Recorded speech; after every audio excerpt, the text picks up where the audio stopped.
how to make female voice with Clownfish voice changer. So if you're trying to convert your voice to a female voice, just download and install the Clownfish voice changer on your computer and double click to launch it. Click on show hidden icons and here you will get the Clownfish voice changer. Right click on it and click on Set Voice Changer.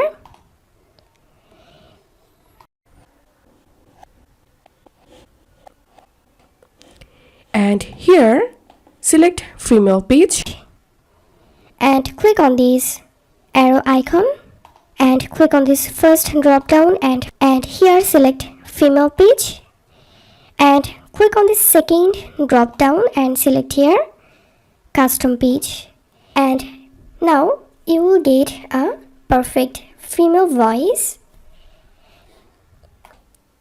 So this is how we can get female voice using Clownfish voice changer.